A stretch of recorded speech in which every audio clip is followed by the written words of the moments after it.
এটা আমার একদম পরিবার। আমি আমার পরিবারের মধ্যে বাস করছি। ঈশ্বর যতদিন বাঁচিয়ে রাখে আপনাদের সাথে এইভাবেই সারা জীবন পার করতে চাই। পরিবর্তিত পরিস্থিতিতে অনেকের মধ্যে কিন্তু কিছুটা শঙ্কা থাকতে পারে যে আমাদের উপর কোনো ঝামেলা আসে কিনা। আমি আপনাদের নিশ্চয়তা দিতে চাই, আগে যতটা স্বাভাবিক অবস্থায় ছিলেন, শান্তিতে ছিলেন, তার চেয়ে অনেক বেশি শান্তিতে এখন আপনারা থাকতে পারবেন।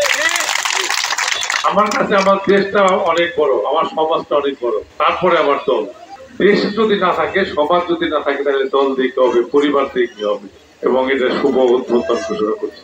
অ্যাকচুয়ালি হলো এই জমিদার বাড়ির পারিবারিক একটা ধর্মীয় প্রতিষ্ঠান। জমিদার যোগেন্দ্র নারায়ণ রায়, হরে কৃষ্ণ পোদ্দার, এরা ছিল মূল জমিদার।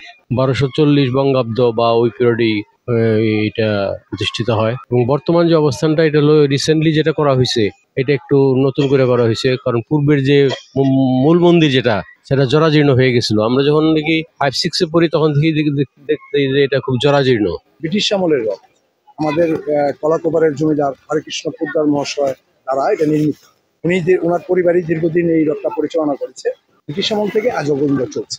ঠিক আছে, এটা কলাকোবারের ঐতিহ্য, এটা কলাকোবারের গর্ব আমরা এই সবাই বাংলাদেশি, বাঙালি, আমরা মিলেমিশে থাকবো। জমিদার হরেকৃষ্ণ পোদ্দারের প্রতিষ্ঠিত বীরহারি মন্দিরের এই রথটি প্রায় 200 বছরের পুরনো। এই রথটি মূলত বিষয়টি হলো যে ভগবান তিনি রথে চড়ে পরিভ্রমণ করে আবার 7 দিন পরে তার নিজ গৃহে ফিরে আসে। আজকে প্রথম রথ, ভগবান তার বাড়ি থেকে বের হয়ে প্রথমবার এসে এক জায়গায় দাঁড়িয়েছেন। এরপরে আবার রথটান হবে, এরপরে চলে যাবে তার মাসি বাড়ি। এই মাসি বাড়ি থেকে 7 দিন ঘুরে সে চলে আসবে তার নিজ। এই যাত্রাটি টুকুর নামই দেওয়া হয়েছে ভগবান কৃষ্ণের রথ। রাজারামপুরে রথ খোলার মাঠ থেকে